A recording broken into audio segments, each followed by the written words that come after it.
Welcome to Pot of Thunder, the recognized symbol of excellence in rock and roll podcasting, brought to you by Blue Microphones. They look great. They sound even better. Guess who it is? Here's my buddy Andy. That's right. It's your buddy Andy, America's little brother. And as always, I'm joined by Gnarly Nick. Bam! Bam! The Garlic Dragon. There he is. Hey, Nick. Hey. How's that blue microphone looking? Looks good. Great, you mean? Yeah. How does it sound? Yeah. Even better. Oh, yeah. Nick, get your bare ass out. Put it up to that microphone. Let's hear it. Let's hear how good it sounds. Let's see. Oh. See? Sounds good. Amazing. Great stuff. Great Foley work happening here to start the show today. Nick. What? When you walked in, there was a ladder out there. Didn't get on it. Christmas light season. Nope. Okay, didn't get on it today. Nope, not happening. Well, I hope the roof was on tight. Because, ladies and gentlemen, you want them. We got them. The breakout star of the podcast medium, Chris Help.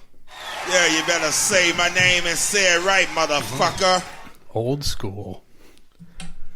Succumb to my power, my age, and my weight. In that order. There he is. Put your hands together. He's the breakout star of the podcast medium. Why not go old school today? What the heck? Here we are in this lovely Thanksgiving week. Yeah, that's right. That's right. A time to reflect on things, good, bad, and otherwise. So why not take a trip down memory lane there with that intro? Well, what else is everybody going to do? Because we're confined to quarters based on our elected officials ordering us not to gather with anybody outside of our immediate households on Thanksgiving. Yeah, okay, we'll get right on that. Under threat of really nothing. The hell out of here. Nobody's listening to that. No. Then again, we're in Indiana, nestled between two draconian lockdown states in Illinois and Michigan. Yeah. Here, nobody gives a fuck. Yeah, nobody cares here, but Illinois shut down, Michigan shut down, Indiana, be careful. Land of the free. That's the advice. They got a guy that comes on TV every once in a while. That was the advice that my dad would always give me when I was going somewhere. All right, be careful. That's the Indiana motto. That should be on the flag. You made it this far. I made it so far, yeah. Can't say it's bad advice. And speaking of being careful, I think I'm going to make an attempt and put some Christmas lights up outside. Get on the roof. On the roof? I go all the way on the roof. Oh, my. And get on all fours and crawl around. Oh. To do what? To hang my Christmas lights off the gutter. An idiot. Is that just so that you don't have to move the ladder? It's exactly why. And my house is just one story. It doesn't have a steep pitch. So I could scoot around up there, and it's pretty reasonable. And, also, let's be clear, this is not happening when there's ice or rain or anything. But yeah, I shuffle around on the roof. That's my technique. I don't want to keep getting down and moving the ladder. I feel like there's more. No, that's definitely a pain in the ass, no question about it. But as we were talking before we started recording, friend of the show, Jeff Richard, owner of the Fret Shack guitar repair place, took a tumble off a ladder by his place, shattered the heel on, I believe, his right foot. The photos are horrific. And this is the post-surgery photos. Yeah, Chris showed me the photo, and all I could think of was, "You're killing me, man!" Yeah. Yeah, it's a cautionary tale. That said, the day after we record this, I'm going to be on a ladder getting fucking leaves out of my gutter, so wish me luck. But that's a twofer. I think I'll do that too while I put the lights up. You have to. Yeah. So you either pay somebody or you just resign yourself to doing it, dedicate yourself to paying attention, taking it slow, and trying to emerge from that worst of household chores unscathed.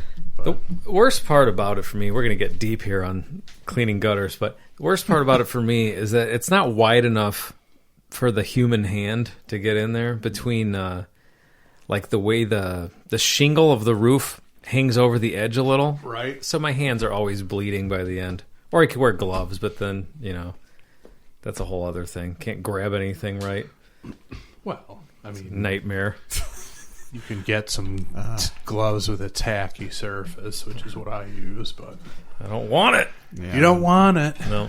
Yeah. You don't want a shattered heel either, I'll tell you. that You might have sounds terrible. to post one of these post-op pictures on Pot of Thunder as a cautionary tale. Hope it's got Yeah. that blur to it at first with the little eyeball with the line through it. Oh, it says click this if you want to see If you want sensitive it, yeah. material. Yeah, that's what it is. Yeah. Can you make that happen, or does Facebook decide that for you? I don't know. I think Facebook decides it for you, or maybe it has to get flagged. I don't know. What These the are rules these are horrific photos. Yeah. Well, all three of us will be on a ladder tomorrow. So Yeah, that's yeah. Christmas lights for me probably too. Like I said, for me to not do it anymore. It's gonna take a horrific injury like that. That's just we're stupid like that. Men are idiots.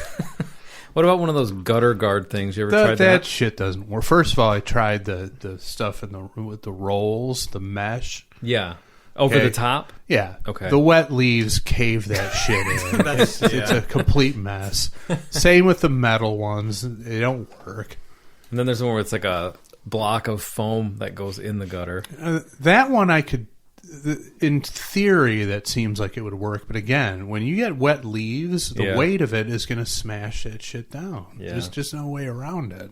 Yeah. And then the stuff professionally installed, that shit's like $10,000. It's very expensive. Like, Yeah. yeah, that's not happening. Sorry. How much peace of mind do you have after you spend $10,000 on that? You're bulletproof.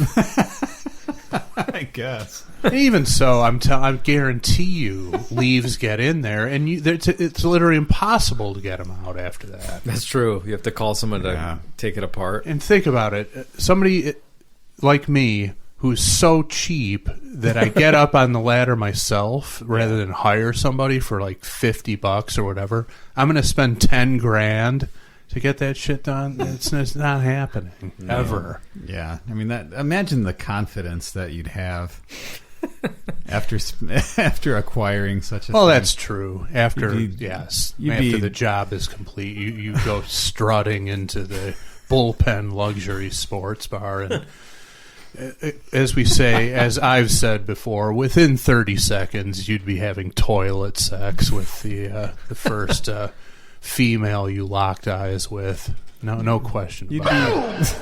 You'd be barbecuing in a blizzard with just a light sweater on, Pretty much. laughing at the sky. Yeah, just you'd be untouchable at that point.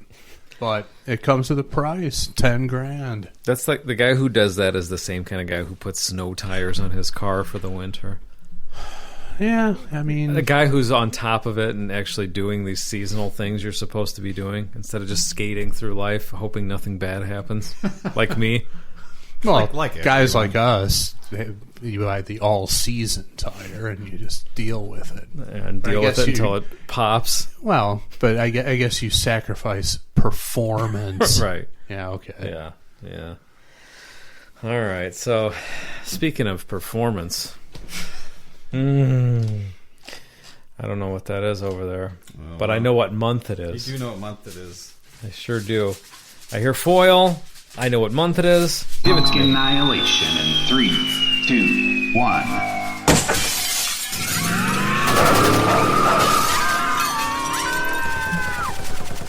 All right, Nick. What is that? It's taking off the foil. Taking off the foil. Gonna separate it for you guys. What is this you're serving up? Well, it's Thanksgiving week. That is Right, but it's a two-word name that also has a it's theme song it's to it. Something or other. Jesus, asleep at the switch. I thought you were talking to him. Andy's on it. I'm ready.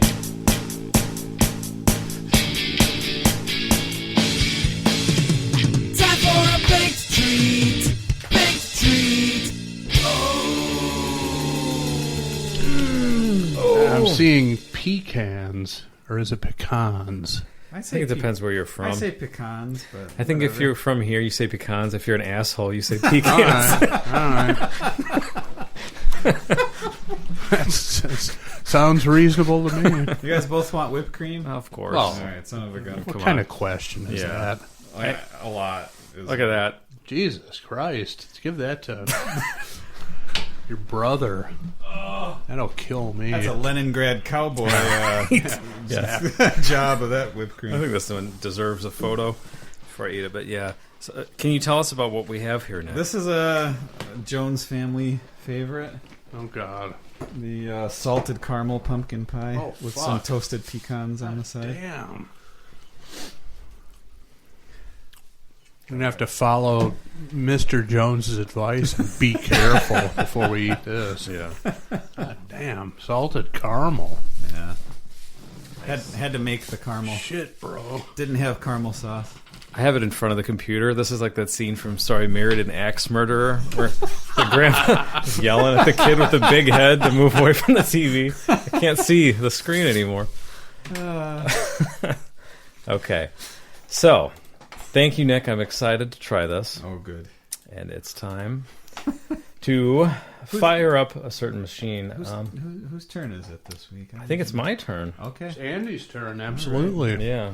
Been a while, it seems like. It feels like Andy it. always gets the short end of it. Always gets skipped.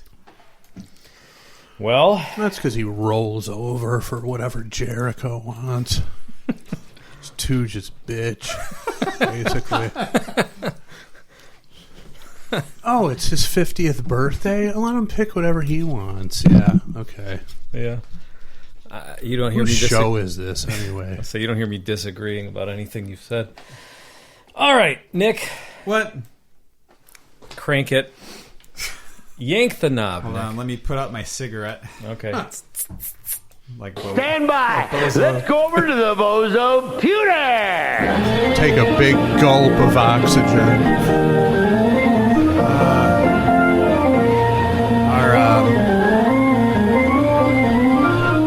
Our good buddy Rich sent Andy and I a picture earlier today of Bozo and ex-mayor of Chicago. Was it Jane Byrne? Yeah. Having a smoke. Just hanging out in full clown makeup. Bob Bell is Bozo. Her or him? Him. but just hanging out and having a smoke, I guess. Mayor of Chicago in full clown makeup would be very appropriate. Yeah. Pick one. It doesn't Yeah. matter who it is. Doesn't matter what decade. So I got number 14, 15, and I'm going to bushwick this It's no good. immediately. No good. Move along to the next trick. Is it a known commodity or what is it? Yeah. You don't have to reveal. Why are you rejecting it? You don't have to reveal what it is, obviously. You know what it is? It's a band that we know, and I have no idea why this one was submitted. But it's like a song from A weak song. like the late 90s, early 2000s, where in my quick thinking, I don't see us either enjoying this or finding comedy in it. Okay. So if there's neither one That's on the no good. on the table, What's the then point? yeah, That's more than enough cause. yeah. So Nobody's going to give thanks for that this week. no, definitely not. So Nick, once more, please. I got to get up. And yes, I will be A big, go ahead, the Chris Brown rule. big gulp of oxygen. Yank it.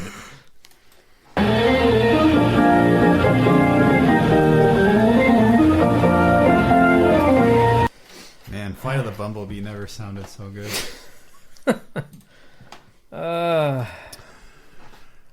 Yeah, Uh-oh. Wow. Son of a gun. I'm biting my fingernail. Uh-oh, it's nervous. I thought you were excited about it. What was that? Yeah? What was that all I'm about? thinking. Woo. This is the exciting portion of the program, folks. Well, for Nick and I are the only ones who are, well, unless he doesn't pick this one, we're completely clueless about what it is. So my thinking process, so it's not just dead air. I'm thinking, this is it's Thanksgiving, so something to be thankful for. I don't know that all three of us will be thankful for this. I think there may be rage from one of the I three think of us. people like, the listeners will be thankful for that because they like it. All right, That doesn't matter. we're okay with rage. I know it doesn't matter. I'm just pointing out the the reality of it. Rage is strong. That's a strong word. Well, it also depends which member will be raging. You would naturally assume it's going to be me, which is fine. But I would love to hear a Nick Rage episode. Well, Chris, Is this it? you're in luck because we're going to go with this one. Oh, good. It's time to turn the I gotta microphone get over. upset about something? Yeah, yes, you do. Yes, you do. It's time to turn the microphone over to Chris Jericho. All right, Hamon. This one's called Ritual, Off of Opus Eponymous, by the band. Ghost. Well, yeah, that's what's going to happen. You gonna be all right? I'm going to be okay. Yeah. So you really hate these guys? Huh? Yes. Really? Oh yeah. How they've managed to suck in so many fans Wow. is absolutely befuddling. So the other Ghost song we did, was that during Nick's hiatus? It was the first week after. Okay. Yeah. All we right. missed So that that's one. why this is coming as a bit of a surprise to me. Yeah. Interesting. So let me tell you quickly. Guys are turds. So this was submitted twice. One by our pal, our friend, Jackie Hardigan, and the other by our other friend, Gary Brandville. So Neither are friends of Nick anymore. no more, unless it says these guys are turds as the comment. So I'll start with Gary. Gary says, "Sorry this is late." Wait. What? Wait, hold on. Why? When did you ask him to submit this? I don't know. Oh, I think this is like right when probably within a week after we opened the list in January of 2019. Oh. So maybe he thought like we had to get him in right away or Closing it down. Closing it down. So he says, "Sorry this is late. I was at an ultrasound with my wife when I submitted Rock Lobster, which I still want to hear. Love you guys." So thank you, Gary. And then from Jackie. Jackie's is a bit longer, so bear with me because my eyes are not what they used to be. Would love to hear you guys do a Ghost song. This one, I think, has a little something for everyone. Ooh, Nick, maybe there's something for you here. Have you heard this one, Nick? No, I don't know. Andy sent me one song by these guys before. You just reject them outright. Which one was it? Was it Square Hammer or was it? Yeah, I think. Or it was it the? I don't know. It was the one where with the video that was like all artsy, like movie artsy. Yeah, that was Square Hammer, the one that's like Art Deco style, I guess. whatever. Art Deco style.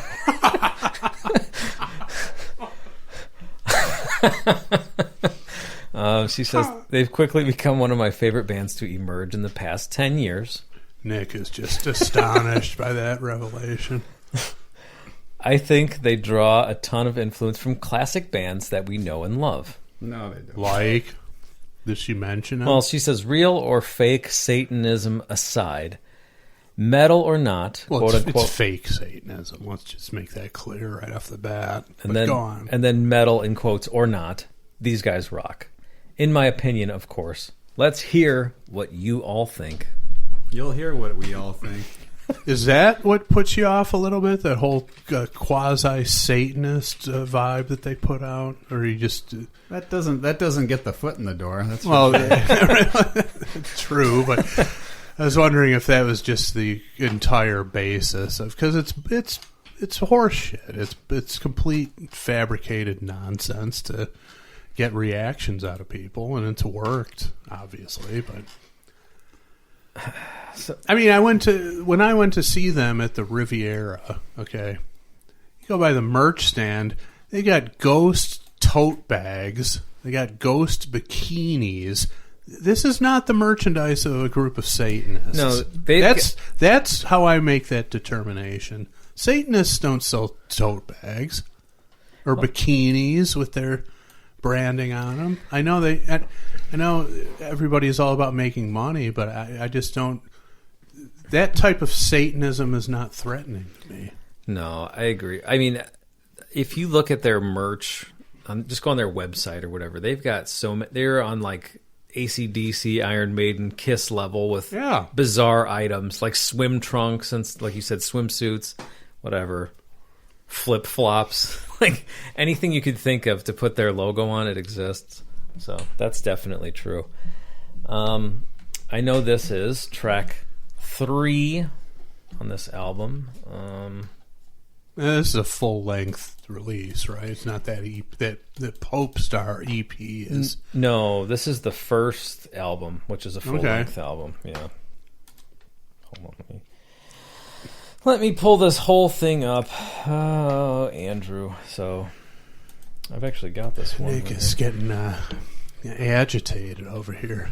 He's not happy. A little restless. Brother's hot. This is good though. The listeners enjoy this sort of thing, and you don't. That's why all of us are clamoring for a Disturbed song at some point. Right. That will be an episode of Fred Bear proportion, no question about it. But this one might approach that too. Nick is squirming in his seat. He's not pleased with this. He might walk out. I don't even know about this. They have a September 2019 single that came out. A 2-song single. 7 inches of Satanic Panic, Nick? Is that what it's called? Yeah. Okay, that right there just goes to show you they're just hammering it over the head and just seeing how much horse shit people will gobble up. And it turns out they'll gobble up a lot of it. Yeah. Okay, so this album, I mean, I guess it is full length, but it's 9 songs, and the first song isn't a song. It's like an intro to the record, so it's 8 full songs. This is one of the 2 singles, I guess you'd say. All right. It's got a little star next to it, so there you go. Track 3 of 9. 2010, this came out. Now, without looking, I can tell you what I know about the origins of Ghost. And it's that the main guy, the ghost guy, who does everything, pretty much. Right. He had whatever his other band was called. One of these songs, I think it's Stand By Him, has whatever riff he was goofing around with. Like, this is the dumbest metal riff ever. Like, they're like joking, was what I read. Like, because I guess their band was not that style of music, so they were goofing around. And he's like, how is this riff? It's so stupid and like obvious metal. Why is this not existed yet? Why has nobody written this yet? So then he was like, I'm going to mess around with that style. And then from whatever, it snowballed into, I'm going to make an album. And the album is him doing everything with a hired drummer on the first album. Okay. And then from there, I guess he put together a band, and then that's changed over several times. There's been a lot of drama in the music press about these guys suing him for whatever, not being paid properly for what they did. But. Yeah. Because apparently, once he put the band together, those guys were under the impression that they were in the band. Well, I don't know where they ever got that impression. I mean, seriously. Yeah. I would highly... Well, who knows what was told to them, but unless it's on paper, you ain't got shit. Yeah. So... Yeah, I mean, this is what, 30 years after Blizzard of Oz and Dio and all the, the famous stories of guys being promised certain things. It's going to be a band. It's going to be no, it's not going to be a band. No. Don't fall for that. All right. In 2010. It's going to be different this time. This guy values my input. No, he doesn't. He loves goofing off with me on the road, Going into... we have an Xbox in the van. Yeah, going into truck stops and dunking our arms into vats of pickled eggs. He loves it when I do that, so... He's cutting me an equal distribution here. I'm set in stone. Nope. Not how it works. So another thing about Ghost that I know, I don't know everything. I'm not claiming to. I just know certain You're things. You're a fan of the band. I'm a fan of some of their stuff. Some of it. Yeah. I would say maybe half. Half? Yeah, maybe. One thing I'm not a fan of is all the Latin shit. I'm not going to learn these names of all these things. Well, they've kind of gotten away from that in recent albums, haven't they? I guess so. I mean, they're but like completely song titles. mainstream now. Yeah. See, one of the reasons why I'm glad we're doing a track off the first album is we'll get into it, is that there was definitely the mystique of the band carried through to the music. Now they're just like pure pop metal. Yeah, right. But just the way the early stuff was produced and presented, there's still that, sort of little bit sinister, a little bit ominous, kind of dry, sparse production. Mm-hmm. None of which is appealing to Nick whatsoever. Yeah. I didn't really care for that most recent album, from what I heard. Like you said, it's pure pop metal. Yeah. Not that was it with the dance macabre? Yeah. Whatever. It's no erections in the macabre. That's for sure. Certainly not. No. I still say I never said that, and yet Nick thinks that I coined that phrase. I have no recollection of ever saying or writing that. You don't? No. Oh, that's funny. Trust me, I would take credit for that if I could remember ever uttering it. But I think Nick's making shit up with that. And I don't remember either, so it's Nick's lost to history. Nick's just using you as a pen name for that one. Pretty much. Yeah, man, you were wasted. Remember? Well, that's certainly possible, given the era of which that was allegedly coined. But we digress. I think we should get into it and let Nick just unload as we go along. All right. Because, it'd be easy to sit here and just prod him on why he hates Ghost, but I think the music will draw anger out of him, which is what I want, and I'm sure the listeners will enjoy it as well. All right. Well, you gonna be all right, Nick? It's gonna be now, the most... now, are you gonna come back next week, or are we gonna be in another situation where we're once this missing a table leg? Once so to this speak? is over, I think there'll be a big release of steam. okay. I think. Good. Just keep it in perspective, okay? Yeah. You've got an audience out there. They were distraught the last time you took a powder. We can't have it again. Mm-mm. It's in your contract, by the way. Yeah. We're not buddy here. We're not just having you around because business. Yeah, exactly. Yeah. We'll send thought somebody to your... That's not what you said when I dunked my arm in the pickle juice. Well, it's all part of the ruse, just like the Satanism. It's all fake. Yeah. And it's Pumpkin Annihilation Month, and next Monday is the last day of the month, so you have to be here next week. That's true. You're locked in. Oh, yeah. Plus, next week is my birthday week, so That's right. You can't abandon me on my birthday or the week of my birthday. But you know what you can do, Nick? You could sit back and enjoy this commercial. Oh, good. Did you like that? Better than the song's going to be. Yeah, he wishes it was longer or double up on the commercials. All right, well, here we go.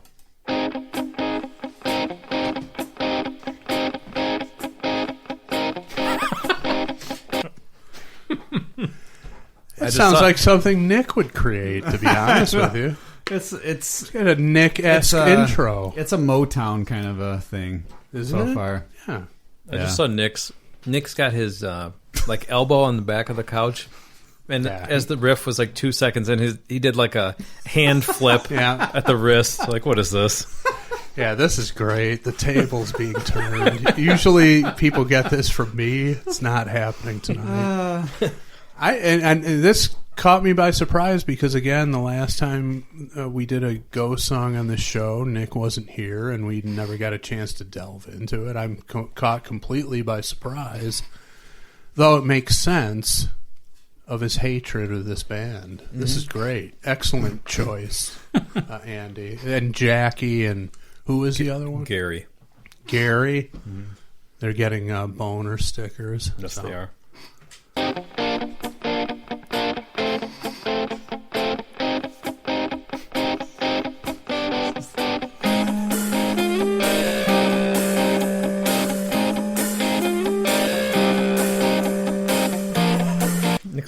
Nick's not enjoying it. No. I'm tapping my toe. You're not tapping. There's not much happening. Well, what's the running time on this track? 4:28.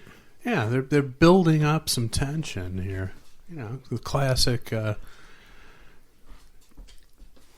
build and release, release of tension, which we're hoping to get more out of Nick as he spout. Now, what do you hate about this so far? Just the lo-fi. Well, I mean, you're a known practitioner of lo-fi guitar tones. That's all I can do. So why would you despise this? No, it's just a really boring stock kind of a amateur kind of a rhythm. Yeah, there's nothing. It is kind of underwhelming. It's I mean, if this is your underwhelming. this is your first introduction to this band, but you've heard about the image and the vibe of them, this is where early on you should have a disconnect between the image they're trying to put out and the music, which should have never been lost on anybody to begin with. Whenever you bring up Ghost people, everybody spouts in. It's like, these guys aren't metal and blah blah blah, and that's fine, but that should have never been a debate. I mean, they never were. I mean, you put them in the metal category just because of the aesthetic, and also some of the music is heavy, but they're not really a metal band. Well, I don't know much about them, but they are touted as like these returning kings, basically, that are saving in multiple genres of music, filling giant voids.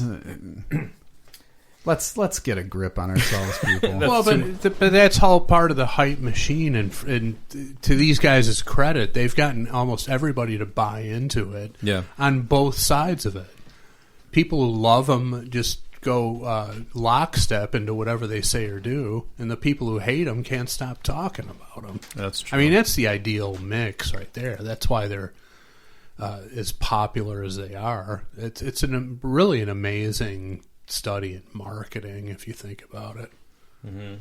But yeah, I mean, the band the classic band, the returning heroes vibe that they get most compared to is Blue Oyster Cult. Mm-hmm. Similar, sort of sonically, these sci-fi kind of cryptic themes to their image and music, but Blue Oyster Cult. Yes, they did the Black and Blue tour with Sabbath and stuff, but again, they were never metal either. It's hard to classify them. You can't really call them straight up rock because they, don't fit that bill at all. So the genre that makes most sense is metal, but they're really not that either. But proto metal or something, I don't know. But basically, Ghost is a modern day version of Blue Oyster Cult, which Blue Oyster Cult is a band I never got, even to this day. Mm-hmm. But for some reason, I enjoy Ghost. So okay, inexplicable, I know, but that's just how it is. That's how it is. Another thing I remember hearing was that part of the idea for the band was to pretend that metal after a certain point didn't exist, quote unquote, like when writing the songs.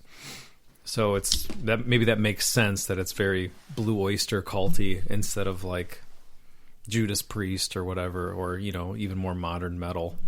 Like they cut it off at whatever 1970 something. Well, and that's another thing that pisses off the metalheads. They're all like, there was plenty of good metal after that time, blah blah blah. And it's just I say it all the time about our show. If more people hated us, we'd be way more popular. Yeah. And they've mastered the art of fanning the flames of people who hate them as well as people who love them. And just, that right there is the formula for their success. I'm going to do something nice real quick. Since it's Thanksgiving week, Pete Weber, you can go home early tonight. Go see the family. You're not going to be needed. That's not going to happen. That's a 7:10. Now, Pierre, however, you need to stick around.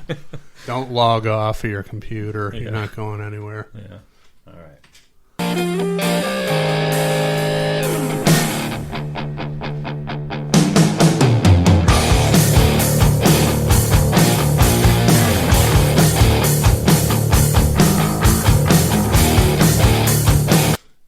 there's a little something going on here that they kicked it into gear. No, It's got sonically, it's kind of like what we were talking about when we listened to the Ugly Kid Joe song.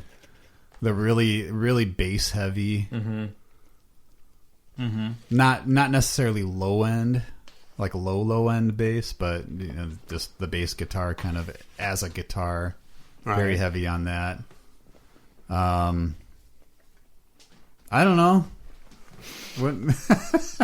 I mean, you would, if you found something of quality in any part of this, you would say so, right? Or are you just going to go off on these guys? Which I can respect that. Whatever you want to say. Well, their fate is sealed as far as I'm concerned. Well, but, I think we all know but that. if there's redeeming qualities, Okay. you would say so. I mean, I compared it to Ugly Kid Joe. That's about as, Yeah, as that's for in your world. that's as good as high I can do praise. right now. All right. But yeah, they've picked up the intensity. But the thing I like about the production of this album is, like I said, the sparseness and the dryness. There's not a lot of reverb. There's not like on the new stuff. Dance Macabre and what's Rats is the Rats, other one. yeah. I mean, that's big arena, splashy reverb, huge production. It's too much for me. It's a bit much, but to me, I think the song, I like both of the songs, but this is, clearly a lower-fi do-it-yourself production job, and I think it sounds good. It sounds like it busted into the demo for Symphony of Destruction. I was going to say, it sounds like a lower throttle Symphony of Destruction. And I was getting a little bit of a Megadeth vibe, which making that comparison might get Andy's dander up a little bit. Tonight we've summoned for a divine cause. Remembrance no, but for their future loss. The chapel of ritual smells of dead human sacrifices from the altar. Now, there's definite pop elements in that bridge there or whatever. That's not the chorus. That's the chorus, yeah. Oh, it is? Yeah, Okay. right into it. So, those minor chords and the sort of lush backing vocals, that's all pop stuff. That's what has drawn in the fans of Ghost. Yeah. Sounds like the Smoking Popes to me. Really? Where it's, I mean, it's I never listened to them. now but they were more pop punk, yeah. but The guy's voice. where is- it's heavy and it's a very it's not a heavy voice. It's very breathy. Oh. Andy used to do a great impression of that too, actually, years ago. But Keep putting me on the spot with these 20-year ago impressions. true. That's I don't know. I think he made those noises in the Manatee Mobile more than once, too. Stuff like that. Breathy, Yeah. in a breathy voice, if you will. So you're saying the tone of his voice is similar to the guy that's smoking that the popes? combination is reminding me of it, where you've got this. I mean, Smoking Popes more pop punk. This is more like, I guess, metal punk, Well, whatever. pop metal, But that's very what it pop is. in both cases, and kind of a jarring combination where it's pretty heavy musically, and then it's that's kind of like what isn't that what Morrissey sort of does that. I was going to too? say Yeah. Morrissey is another Yeah. comparison. Where it's kind of heavy music, but then it's Yeah, well, there Yeah. you go. And it's a formula for success. I mean, all these bands we're talking about are of some renown. Yeah. I mean, Morrissey is worshipped by many subcultures of society. Yeah. Many of them Hispanic, but that's another bizarre It's true. thing. Oh, it's absolutely true. Absolutely true. Yeah. Very strange, but yeah, but then again, you've got Ghost, which is pop metal, Smoking Popes, which is pop punk, And then Smiths, which is like Brit pop, precursor to the Oasis's, Blurs of the world. Mm-hmm. 3 distinct types of music, but they all have the pop elements, and that's what draws them together, I suppose. Yeah. And I don't know if I've heard every Ghost song. I think I may have, maybe. But I don't think this guy ever screams in anything. Can you think of an instance where he screams, Chris? I can't think of anything, no. It's always this voice, like a controlled, longer, drawn-out notes with sort of a high register. Every 6 months when he fires his bandmates, I think. That's when he lets out a... They scream at him. He goes on an Anka-esque rant in an air-conditioned room. It's basically Nine Inch Nails business model, I'm thinking. I'm sure. Well, it's one Svengali and, the hired hands. If you got a super alpha personality, why not have that business model? Yeah. And looking at this album, like I said, it's him writing and performing everything, except for the drums, I guess. All the song credits are to him. So it kind of makes sense. Like, you put this band together, you're not going to split everything evenly when you're the one who did everything. Again, these are not... You're not goofing around with the bass player on the road, You're not tag teaming some groupie with the rhythm guitarist. It's like these guys, you probably didn't even interact with them, period, unless they're on stage. Yeah. And how do you get the impression that you're, when you get fired, you have some legal recourse? I mean, where's your head at? I mean, that doesn't make any sense. No. But, people will sue people over anything. But I think a big part of that, even though you could just Google anything and it would have said who the main guy, what his name is. But once that lawsuit happened, that's when it was confirmed who the Ghost guy was. Lawsuits always do that. Yeah, because there was some mystery since they wear and those that's another masks. thing. Yeah, and that's another thing that added to obviously the mystique, but also the popularity of it. Mm-hmm. But yeah, when I went to see him at the Riv, I kind of was drawn in by the mystery, the sinister sort of underlying theme of it. And then I walked by the merch booth, and there's a string bikini top with the Ghost logo on the left cup. I'm like, okay, that just ruined it. Not ruined it. I mean, I still enjoyed it, but it's like, okay, now I see this as bullshit. Yeah. Like what I wonder about Danzig. Right. Danzig has never played their hand to the point where it's obvious what they're doing is a put on. Mm-hmm. I'm convinced that it is. They never played their hand, so you're still... Well, I'm probably the only person on earth still wondering if it's a put on. Everybody else seems to buy into it. Lock, stock, and barrel. Yeah. But when you walk by a Ghost merch booth, it's like, okay, these guys are not scary. Right. Yeah. It's like when Alice Cooper was on one of those Evolution of Metal shows, and he's talking about those like Swedish metal bands with the macabre makeup and doing those, titty grab poses and grit teeth and stuff. And Alice Cooper's like, these guys aren't scary. I'm not scared of these people. The guy who killed the bandmate and ate his brain, or the guy who burns down churches, those guys are scary. Yeah. Ghost is not scary. Right. And when you listen to that chorus, even before you see the bikini top or the tote bag, you'd be like, yeah, this is not scaring me. Maybe it's Satanist, and people misunderstand what that is, I think, in a lot of ways, but it's just not. It's not scary. It's all a fucking put on. Yeah.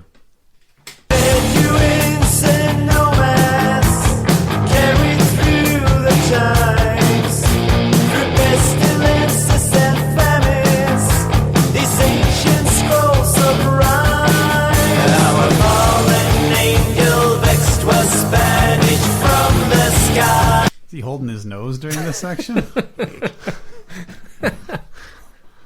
Yeah, he's not what you would call a diaphragm singer, I guess. Yeah. I don't get that. You wouldn't label his voice as powerful. No. It's musically, it's making me think a little bit of like an Alice in Chains kind of a thing. Okay. Really? Drawing that comparison. Possibly Kiss, Carnival of Souls era. Yeah, I mean... Which I think the last song we did that you just openly hated was It Never Goes Away, I think. Yeah, I think so. That was a classic. I was not expecting that. But Nick was just red hot over that one. Hated it. And he's in that zone here. Recite now from the text, pray for all to die. The chapel of ritual. I don't get the fan base. I was pretty puzzled by it too. When I was at the show, it was like I was fully expecting the place to be full of old assholes like me, but it was like younger people in their early 20s, and it's like, first of all, how are they getting exposed to this music? Is it played on the radio anywhere? Q101 play it? I don't think so. Maybe the more recent stuff. But I saw them 4 or 5 years ago, and I mean the place was full, and it was full of younger people, and I was just like, how are they getting exposed to this music? I was surprised by it. I'm going to say it's got to be all word of mouth based on the mystique. But that's amazing. Like I said, like them or hate them, and you don't have to agree with this, Nick, but you got to respect somebody, an act like this drumming up that much interest in them. I mean, they're not filling the United Center, but the Riviera was packed. Yeah. And then people were into it. Everybody knew all the lyrics. It's like, I was just about to say, usually we go over the lyrics. It's like, I don't even want to waste. I don't give a fuck what the lyrics are, you know.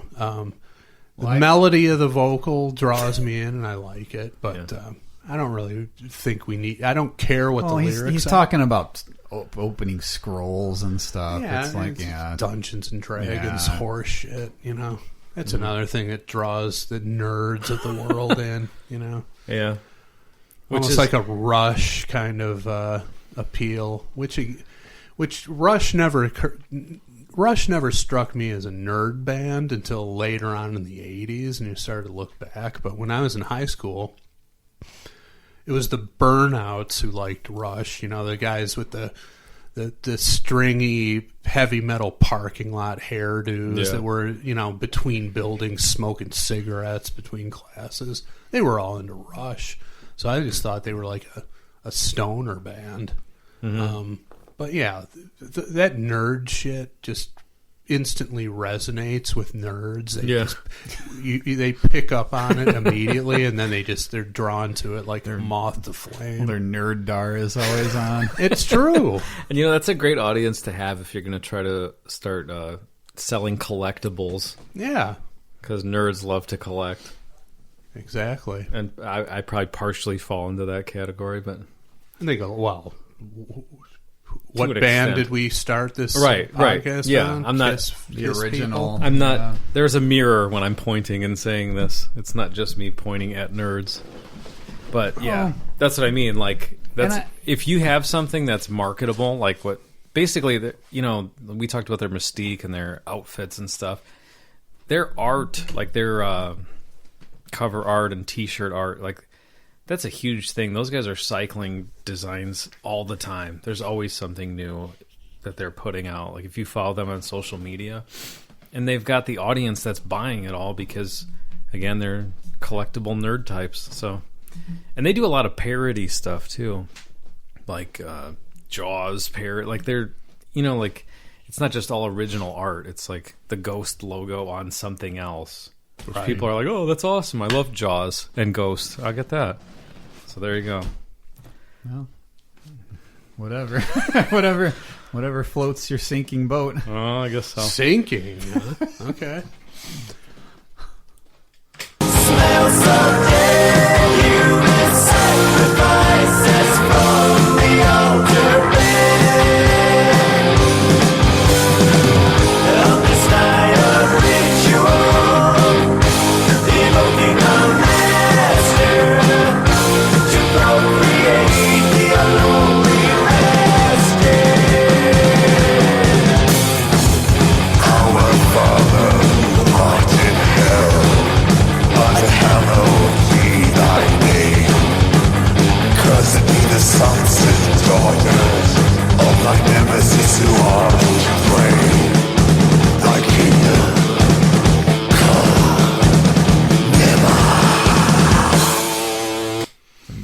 dancing.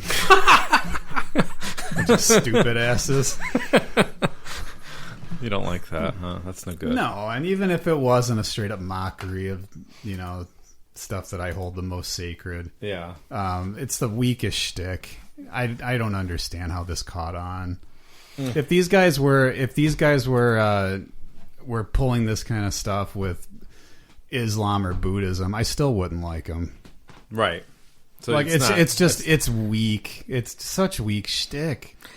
Well, I can't argue with it, but for some reason I enjoy the music. I don't know. I can't explain it. yeah. Like my friend Dave turned me on to these guys, and I just immediately was like, this is kind of interesting, and it drew me in. And I'm pretty sure, except for that 2-song single you mentioned before, I think I own everything they've put out. Mm-hmm. So, but I can't disagree with any of Nick's criticisms about what he's keying in on. I think I'm going to answer my own question before I even ask it. But like, what does that say if it's so weak that weak shtick is what got them to the level that they are at? I mean, that's what people want. Because if I feel like if these were guys in tank tops and shorts playing the same songs, Oh no, yeah, they wouldn't be at that level. no, definitely. Well, not. there must be a socially a desire to see what they're doing. Yeah. Well, we've got another 2 minutes. So let's continue. Let the good times roll.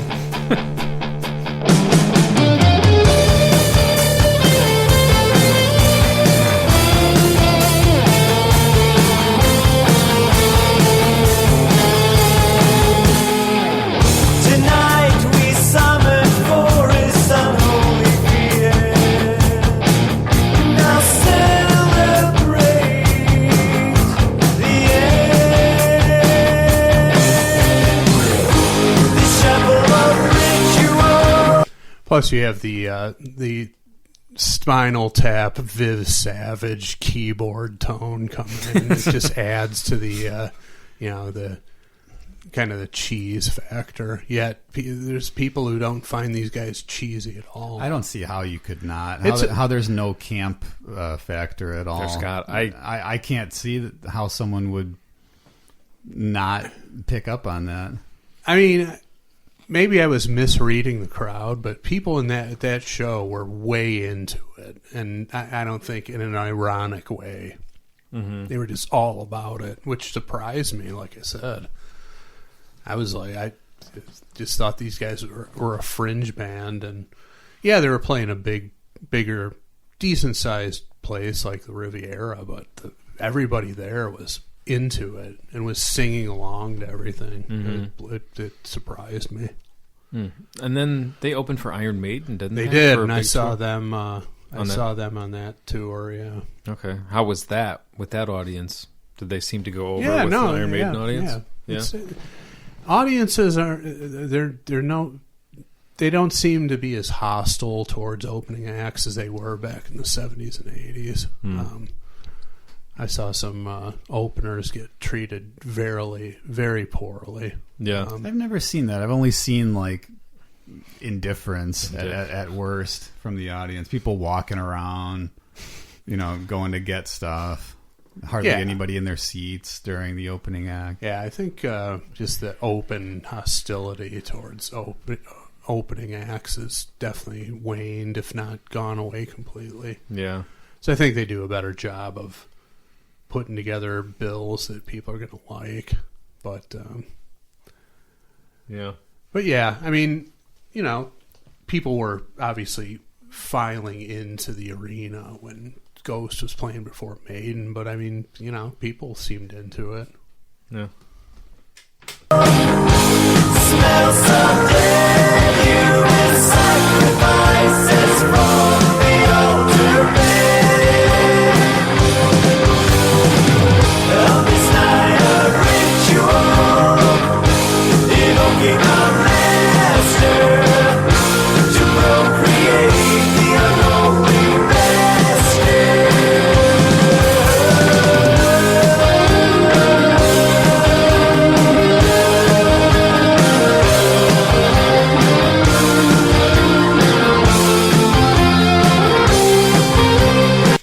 Nick's just completely underwhelmed here. Wishing it That's was over. actually a good way to put it. Yeah.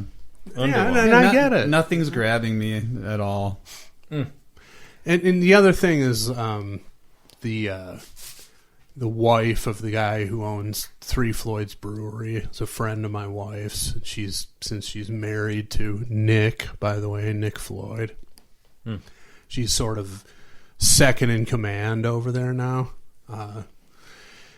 And you know the bands that they have at Dark Lord Fest are like High on Fire, stoner metal bands like that. Mm-hmm. She openly hates these guys. Really? Despises Ghost, rips on them at every opportunity on social media. That's going to upset their clientele. Well, not necessarily. I think they're all of the like mind, but what I would say to them is like, well, have you listened to Ghost? They're not infringing on anything you like. They have nothing to do with that brand of metal. It's a put on. It's pop metal. Yeah. So it shouldn't wind you up like it does, but it does, and that's, to me, fueled their popularity. 'Cause I think people are into them, see the detractors, and it just rallies them even more. Yeah. It's pretty brilliant marketing. I don't know how much of it was intentional, how much of it was orchestrated, but the level of success they've achieved with, again, this lame shtick, this overdone shtick, this obvious shtick, you got to tip your hat to it. It's pretty fucking impressive.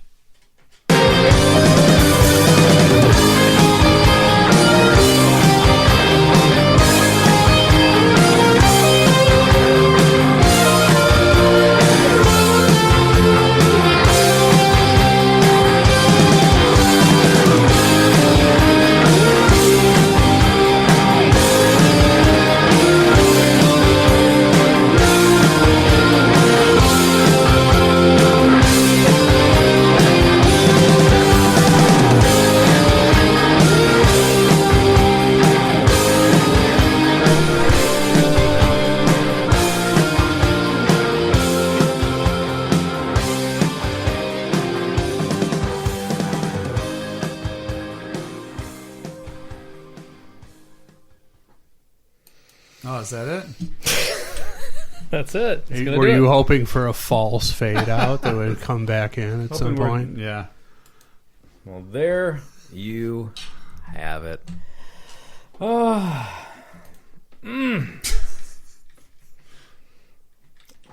Since I chose this song from the listener submission list, I will vote first.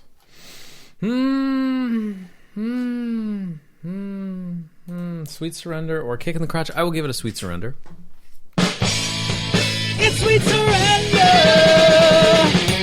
Hell yes. One of the many things, I don't know where to start. I'm going to give a brief overview of what I think kind of drew me in to this band and how drawn in I am or am not. So if you look at some of the bands I like, there's Kiss, there's Gwar, there's the Aquabats, there's a theme that they're bands that create their own like universe sort of on stage, right, if that makes sense. So almost any band, I think, that does that, I'm going to at least give them a chance and pay attention if someone presents it to me that way. Because I appreciate all the extra effort, because I think that it could be whatever your band is. Like this, go back to a Chris L thing. If you see guys in cargo shorts that they got from Old Navy, it takes you out of the experience of it being something special. There's no mystique.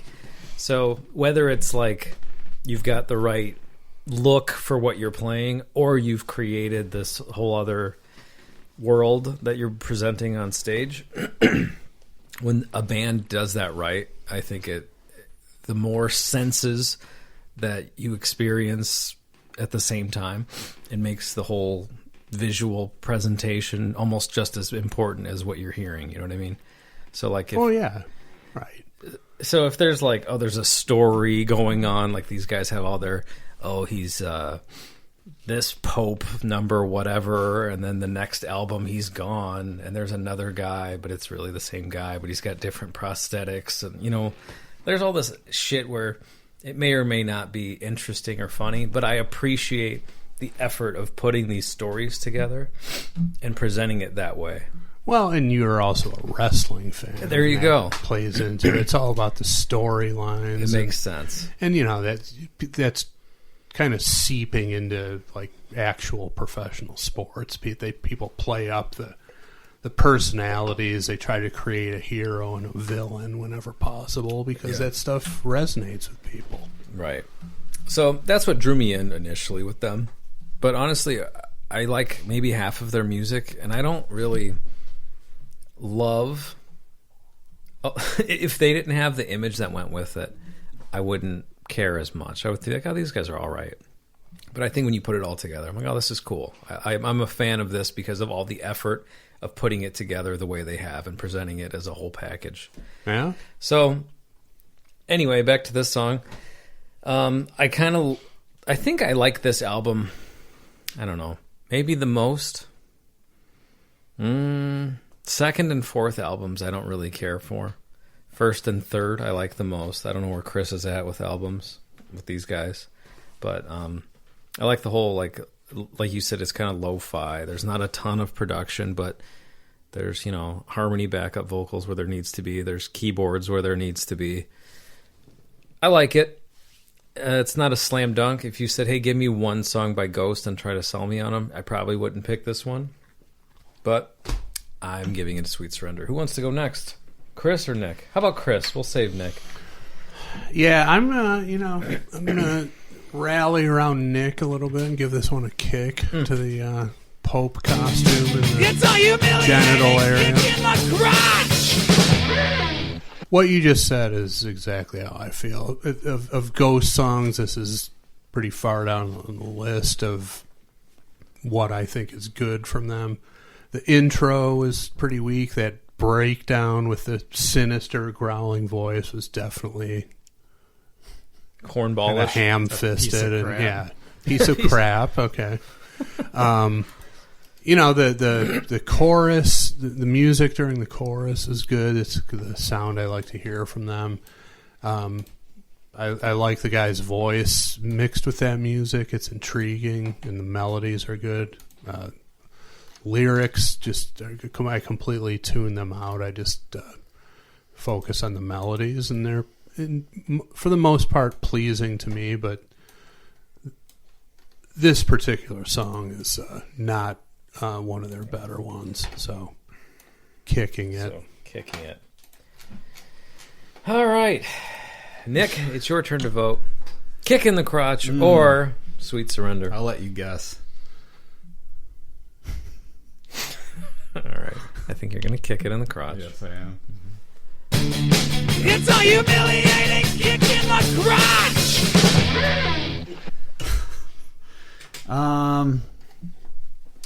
I just thought it was a pretty lame song. Really nothing about it was exceptional.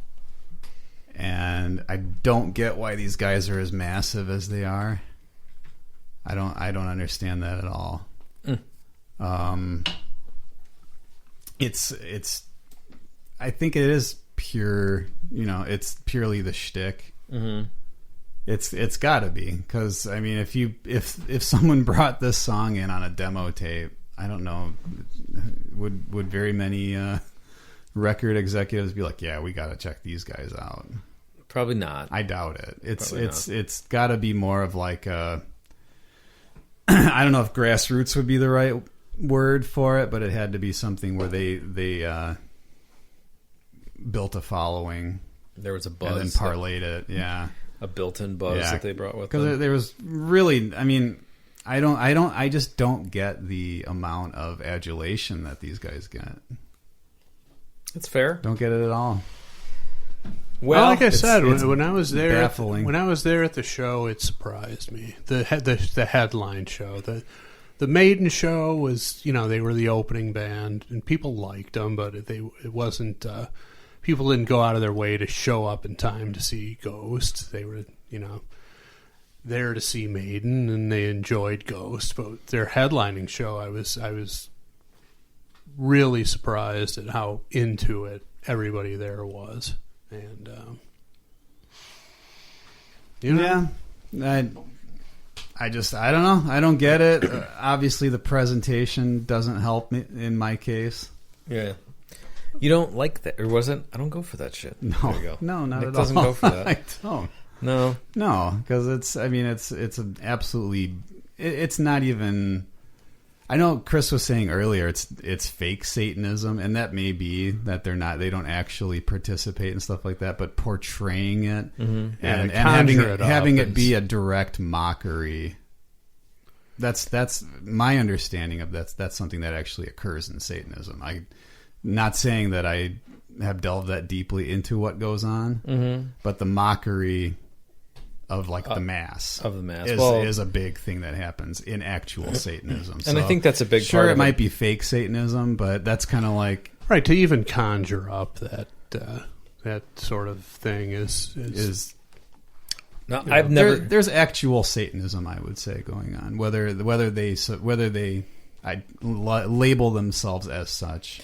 I think I have a different understanding, or I don't. Understanding is the wrong word. Different interpretation of what Satanism even is. I know there's a ton of I've heard different stuff, and I'm like, I don't know. I don't either. I just think it would be like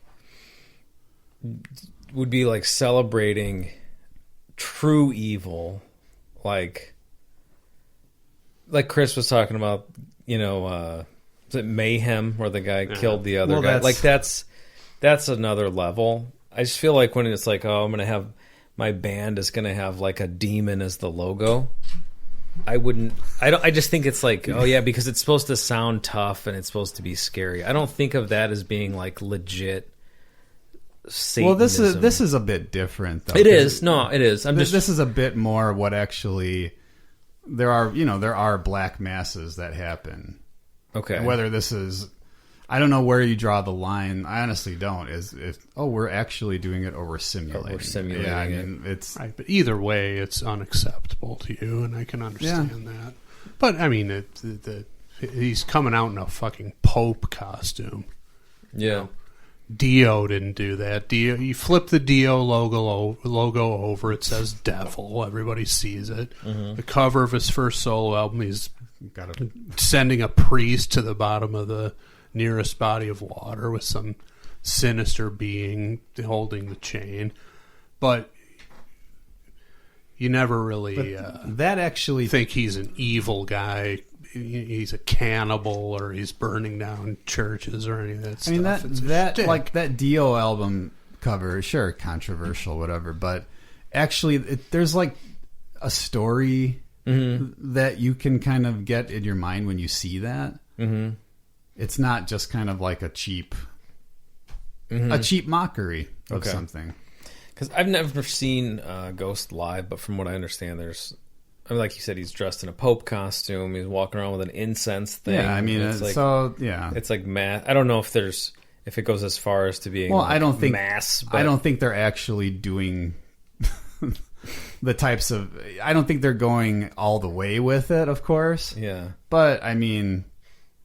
How far is there a line as far as okay, this is a stage production and this is real?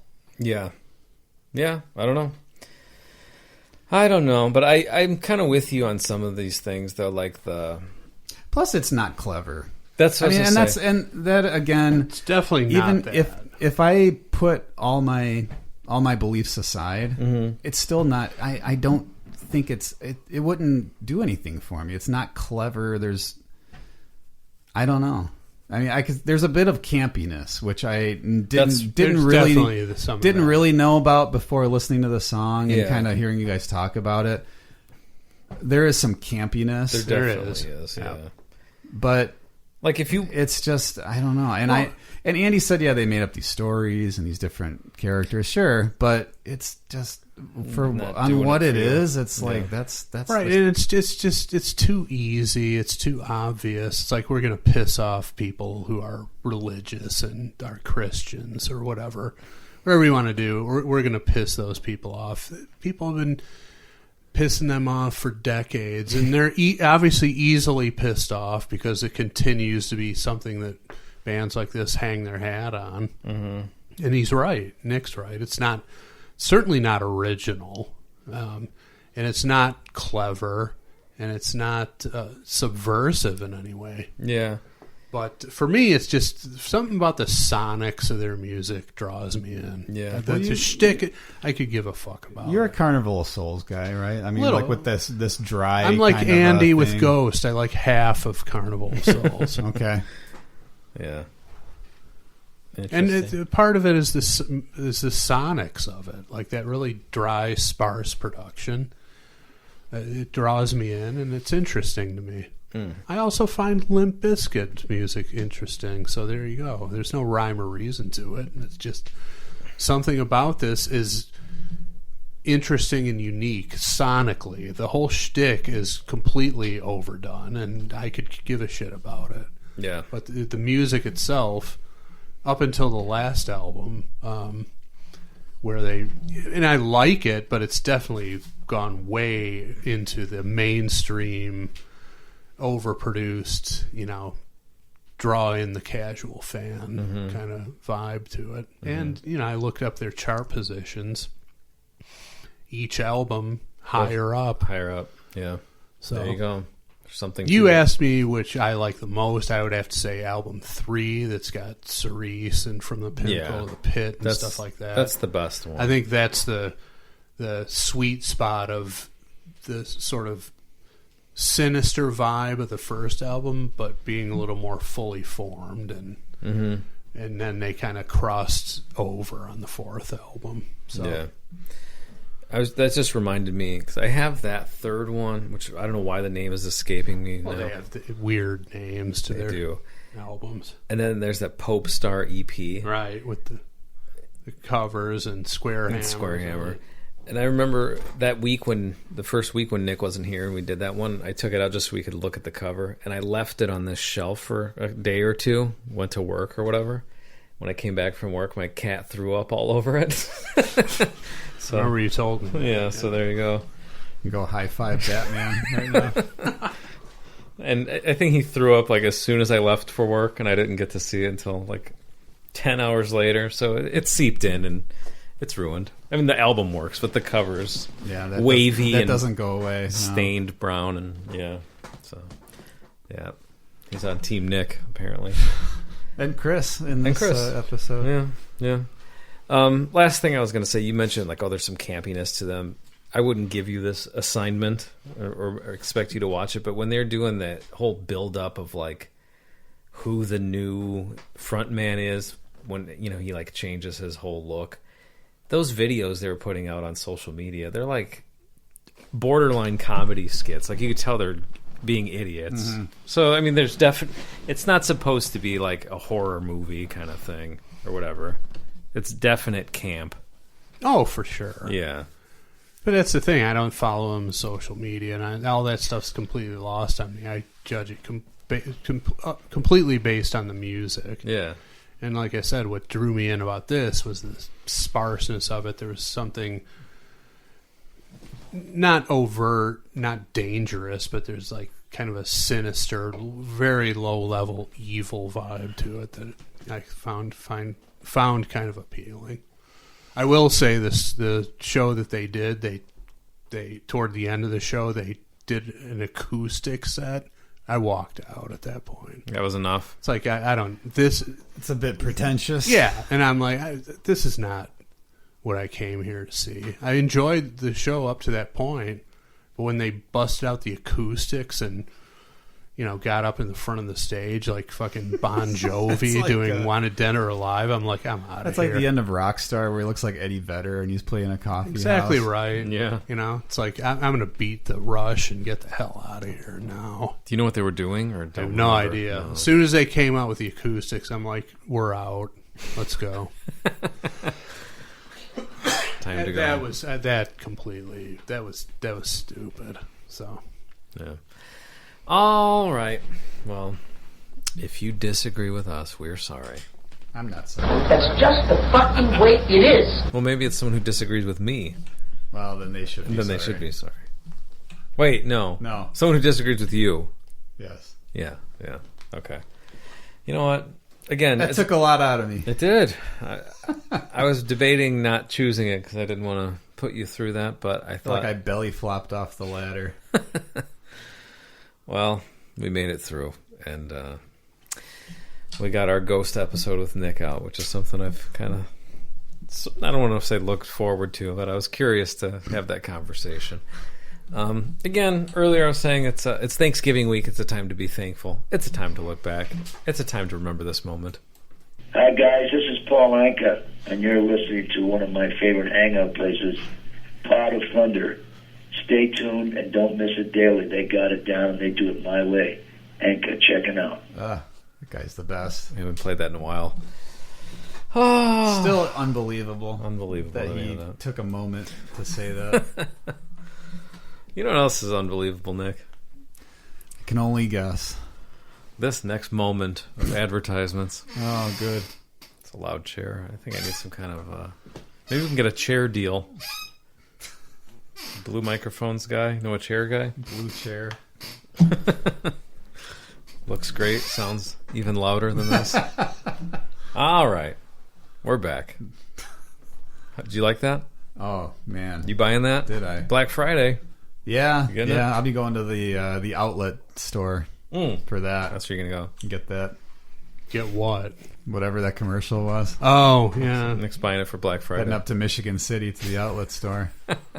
There you go. Yeah. All right. Well, guess what time it is, guys? You'll never guess. Swing away. Yes, Chief.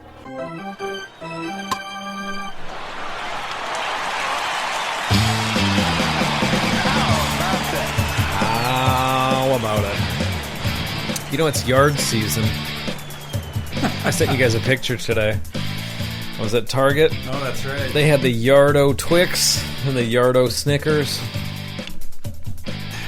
Yeah. That's a lot of Snickers. Yards are in the air. Yep. Although those are kind of weak. Because Why? they're just a bunch of candy bars inside of the box. Yeah. It's not the same as like the 3-pound Hershey bar. I Where agree you got with you got a that's a real novelty. It's kind of like the candy equivalent of Ghost. You get past the veneer It's on like, the outside, it's like, this is the same old shit. Yes, There's it nothing is. special here. Wow, what a connection. Hey. There it is. It's pretty obvious to me. Yeah. Now, Oh, an actual Twix bar that was 3 feet long, that would be impressive. That's the real. Yeah. That's again, That's it's the real marketing Bubba. bullshit for you. You're sucked in by the marketing, and you realize they just packed in 24 Twix bars. 18, but yeah. Just buy a bag of Twix. Yeah, That's but really- it's all in the packaging that draws people in. It prompted Andy to take a picture of it. Yep. He's not going to take a picture of 18 Twix bars just sitting there. Nope. But you put it in a fucking... And whoever the marketing guy who came, or girl who came up with that at the candy maker, earned his big fat salary for at least a year with that. Yep. And I wonder how long it took him or her to push that through the corporate, hierarchy to get it produced. It's true. I got an idea. We're going to put it in a 3-foot box. Like, we're not doing those big. No. We don't have to do anything. We will do nothing. We just design a box. Yeah, it's like the KFC approach to everything new on their menu. What can we make out of the shit we already have? Well, I mean, isn't that Taco Bell too? Taco Bell, Or yeah. anything. Yeah. Or like a naming exercise for a new McDonald's menu item. You're going to put Mick in front of whatever it is. So just why are we meeting about this? It's true. It I is. mean, they I've been to the it's not there anymore, but the old McDonald's campus in Oak Brook, and they have all these big fat meetings about naming things and new menu items, and it's just like, okay, well, if you ever approve one, which is extremely unlikely, what's the question about the name? You're going to put Mick in front of it and just put it out to market. Do you think when the McRib comes out, it's just kind of like, hey, we're kind of in the red. We're approaching the red right now. Get that out. McRib right now. Yeah. Get us in the black.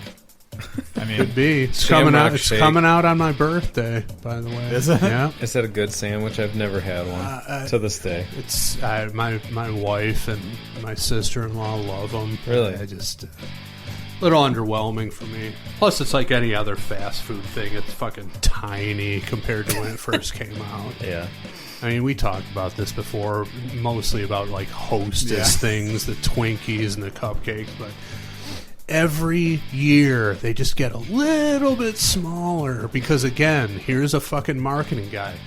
If we shaved an ounce or a fraction of an ounce off of this, look at my spreadsheet here. This is how much money we could save. It gets rubber stamped and it just keeps getting smaller and smaller. Yeah.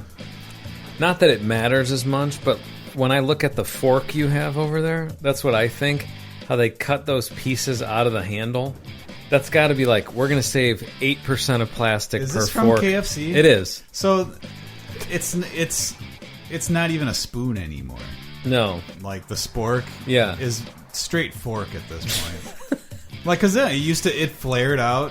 Right, but there's still the concave section in the middle. Yeah, but you're not. I mean, honestly, how much mashed potatoes and gravy are you going to get with this thing? People are just pouring it in their mouths. They don't need that fucking utensil anyway. But again, like Andy said, you shave the rounded part off of that. Look how much plastic you're saving. Yep. Every 10th fork, you get one fork free. Or spork, I guess I should say. Yeah. But yeah, there you go. This week's Yard of Questions comes to us from Chris Leshier. Oh, yeah. Hello, Chris. Not familiar with this name. Have we seen him on our social media accounts interacting? Does his name ringing a bell for either of you? Yes. Oh. Yep. I must tune out all imposters to my first name and last initial. Pretenders to the throne, if you will. Yep. All right. He says, let's get right into it. I like that. No. The bravado on this guy. No introduction. Love it. Question 1. These are kind of longer questions, so hear me out. If you could only eat either hot or cold foods for the rest of your life, which would it be? To clarify, how a food is meant to be served when prepared is the category it falls into. For example, pizza is only a hot food. Grabbing a slice out of the fridge the next day does not make it a cold food. Well, we know that. Why is he... These people named Chris L. It's just shut up.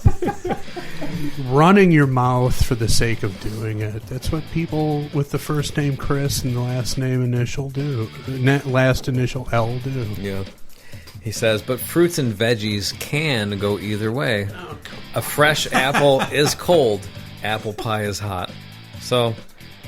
apple pie is hot, but you're going to put ice cream on it. So where does he stand there? I don't know. We don't want to know where he stands. We get it. We know the differentiation. So the question is, for the rest of your life, would you only eat hot or cold food? Well, for me, it would be cold because, as it is, I rarely, if ever, heat up leftovers. Whatever it is, I'm happy to just eat it cold. Pizza, spaghetti, Mexican food, anything. I'm not reheating it. Microwaves are shit. Okay? Yeah, they are. They're terrible. You don't get uniform things. Heating in that. No. They're the worst appliance ever created. They're the ghost of appliances. People are way into microwaves. There are people who can't fucking live without a these microwave. 20-somethings. Well, whoever they are, there are people who they have the microwave installed in the fucking cabinetry above the stove. It's the shittiest appliance known to man. It's so underwhelming, and it just doesn't do the job you want it to do. It's a timer. Oh, it's a big timer. It is a time, and it gives you a sense of warmth because the outside of it is warm. But when you bite into it, it's ice cold. Yeah. Fuck that. I'd rather have the whole thing cold. So easy answer for me, cold. But that being said, you can't eat pizza or Mexican food because it's meant to be hot. Unless they're... Well, you could eat that street corn. Okay. Yeah, Get yourself some street corn. I'm still going to say cold. All right. Nick? I might go the same way also, because I'm a big dessert fan. Yeah. And very rarely do I need a warm dessert. That's true. I'm fine with pretty much everything being colder than it should be, actually. Like cake, I only want my cake straight out of the fridge. Okay. I'm not a room temperature cake guy. Interesting. There's nothing less appealing than like a crumbly, warm cake. Warm chocolate cake. There's nothing worse than that. Well, nothing. He said nothing appealing about. Oh, okay. Kind of the ghost of cakes. Right? People are way into that. But by this clown's criteria, the cake had to be prepared at a hot temperature so it doesn't qualify. So anything baked is gone. That's what he's implying. Right, well, then it'll have... Well, yeah. This whole thing is falling apart. Well, that's what I'm saying. Meant to be served. Yeah, then I'd probably go cold, actually. All right. But meant to be served, it's hot. But then the next day, if it's been in the fridge, it's cold, and I prefer it that way. I can still have it. Fuck you. You'll deprive me of Mexican food over my dead body. Put it that way. I'm not adhering to that fucking rule. You're just going with cold. Okay. Stupid. See, if that's the rule, cold is an obvious winner. How it's meant to be served. Fuck you. All right. Question 2. This one, there's something in this one that made me laugh out loud. I can have it. It's true. Hey, I stand by that statement. I was like, I agree completely. It's like, wait a minute, what are we talking about here? Hearing your I can have this. Rules. Yeah. That's what he went too far down the rabbit hole with these fucking rules. It's pretty cut and dry as far as I'm concerned. I don't care how it's meant to be served. Get out of here. All right. Question 2. It's the opposite of Andy's I don't want it. I can have it. I can have it.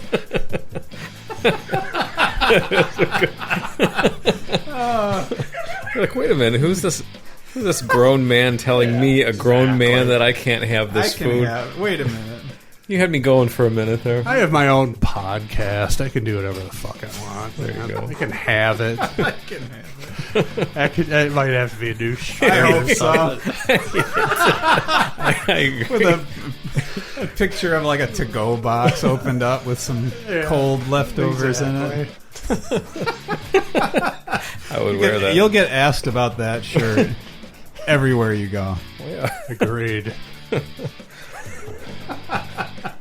All right. Question 2.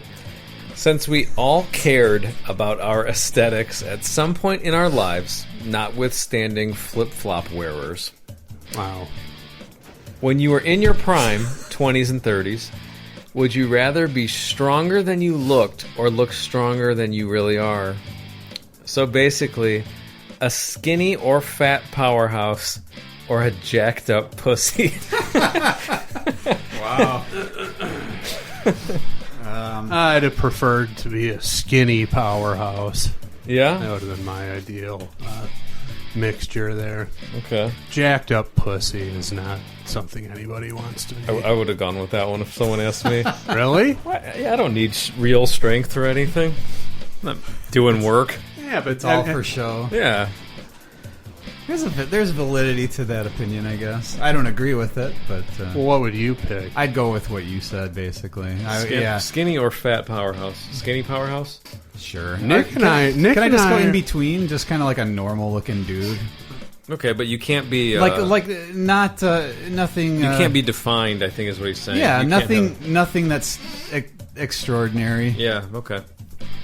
I mean, Nick and I are almost in complete alignment on this episode. Yeah, you believe it or are. not. I can have it. I was just going to say, we can have it. Yeah, Chris. exactly. That's one of my new favorite moments. It is. Great realization. It's the best statement of entitlement of all time. I can have it. Whatever I want, I can have it. Yep. Like, here are the rules. No, those aren't the rules. Nope. I can have it. All right, question 3. If you could magically be gifted the ability to be fluent in any language you don't know other than Spanish, which would it be and why? I excluded Spanish because that's the easy answer. I was just about to ask that. Polish. I thought Chris was going to say, I can have Spanish. You can't. Well, tell yeah, me. Mexican food, but- Spanish language. But again, What's this guy doing? the genesis of I can have it is rooted in this guy fucking moving the goalposts. It's like, enough with the rules and the stipulations. Jesus. I'd have to say, like, Japanese. And not only to be fluent speaking it, but to be able to read and write it is just fascinating. Yeah, that's like true. you Yeah, look at that and it's just like, how do you learn to do that calligraphy and just fucking toss it off like that? Like it's like you're writing like your native language. That whole thing is absolutely intriguing to me. Well, I mean, like, my son and I were looking at some kind of label on something and it had stuff in Chinese. He's like, what is that? I'm like, I know, it looks like little houses, right? Like, that's actual, that's a language. Yeah. Those are characters from, like, an alphabet of some sort. Mm-hmm. Yeah, that would be my choice. Something, Japanese, Chinese, whatever Oriental language you want to pick. Now the It's people there aren't, fascinating, though. Plus, as we know, especially in Japan, Americans, when they go over there, are kind of regarded as like this. I guess it would be an oddity, but it's not something they're averse to. They actually seem drawn to Americans when you go over there. To go over there with your American aura and to be able to speak the language fluently, that would be, Could run for mayor that month. that would be akin to having leaf guard gutters installed on your house. You could just strut around Japan Just with an I can have it attitude. Yeah, there you go. Yes, exactly. Leaf guard gutters and speaking fluent Japanese in Japan as an American are the very embodiment of I can have it. Nick, you said Polish. I said Why Polish. you pick Polish? Just because that's actually something that I, for several years, have wanted to do and just... You've dabbled. I've dabbled. I've learned words here and there, but to really learn a language... You have doing it every day. Yeah, and you have to be around people who are saying it all, who are actually speaking it fluently, and that's just not happening at this point in our lives. Yeah, but that's something I actually would like to do. Yeah, because we grew up around that to some extent. In the neighborhood we grew up in had a lot of Polish people. Yeah, but I don't even know any now. Like around here. Where I live. Oh, like I had people like that neighbors actually... who are Polish, like Polish speaking. Yeah. If you go 2 blocks down, though, there's the Carmelite shrine where there's a bunch of Polish people. A lot of Polish over there. You can go there and find some. Drive in and go there. Up to your ears in Polish over there. Yeah, that's as Polish as it gets. Yeah. So one more thing. Chris, the guy who submitted these questions, he says, not that it matters, but I'd be a cold food eating, jacked up pussy that speaks Icelandic. Keep up the great work. Thanks, Chris. Thank you very much. Thanks for inspiring Chris to put forth one of my favorite moments in the history of this podcast. It's true. Almost 400 episodes in, still favorite. If you can, like we were saying in private messages a couple weeks ago, if we're still able to say something that we consider a Hall of Fame moment this long into it, then it's still working. Then I guess it's in some way still working. It is really that simple, though, to have that mindset. I can have it. Yeah. It's the American dream. It's the whole thing. It's in 4 words that encapsulate that whole mindset of you can be whatever you want in this world if you just apply yourself. Blah blah blah. Just I can have my cold Mexican food. I don't care how it was supposed to be prepared. I want it. I can have it. I can have that house. I can have that car. Exactly. I can have it. I can have that job. Whatever it is. That could be the title of your motivational seminar. Yeah. I can have it with Chris L. People would be chanting that. You want to talk marketing. Cavaccini is probably going to steal it after he listens to this episode. No. But we can point to this episode as to who created it. The I can have it movement. And I'll be just like an excommunicated member of Ghost. I'll just fucking sue his ass. Luau his fat ass the next time I see him. All right, well, happy Thanksgiving. Yeah, absolutely. Guys. Hey, when you're at Thanksgiving dinner and you're seeing all these courses and you can't decide which one, you just look at one and say, I can have it. Say, I can have it to everything. Look, there are only 2 drumsticks. Someone grabs one. Wow. The other one, I can have whoever makes with the I can have it, it's theirs. It's theirs. And if 2 of you have an I can have it mentality, then the better man will have it. That's And that's survival of the fittest. Competition at its purest form. Yeah. Anybody can say I can have it. Yeah. It's the man who actually has it who is the winner. He's the one actually saying it. Well, he's the one who's following through on it. Mm-hmm.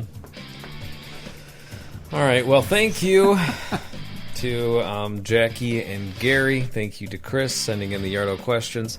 If you want to add some songs, please do. potofthunder.com. Send over your Yardo questions. We'll read it next week. I think we need to have Jackie on the show when we do Survivors. Jackie, don't go. All right. We can do that. That's. I'm not sure if it's on the list. I might have to rig the game to bring that one up. That's a great one. Some great lyrics in that one. I've got a future rig planning. I thought we were getting one today, based on a conversation from earlier. And it's a song that came up at dinner where I was at, and I almost wanted to be I can have it and rig it because we're doing that episode. It will happen. Yeah, I hope so. In fact, I think we discussed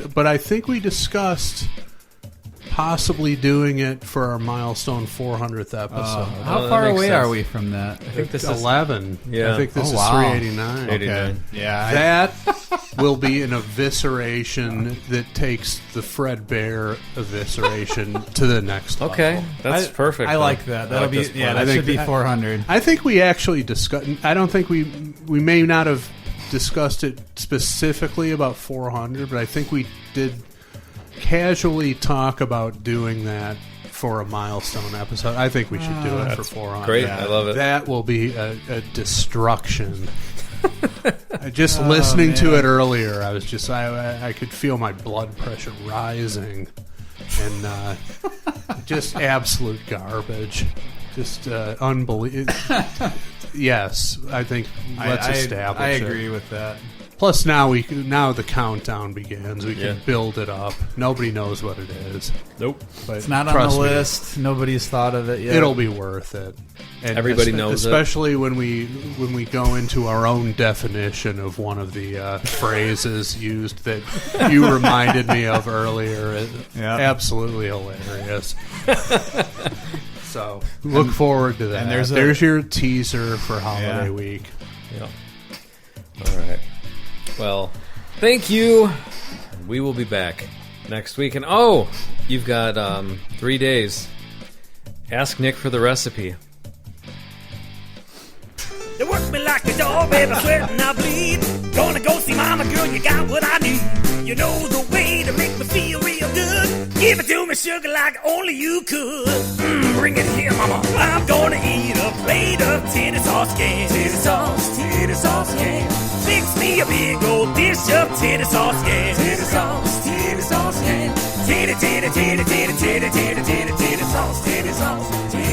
can. Get me another helping of titty sauce can. Titty sauce can. I'm ready for seconds, mama, fix them titty sauce can. Titty sauce can. Titty sauce cans.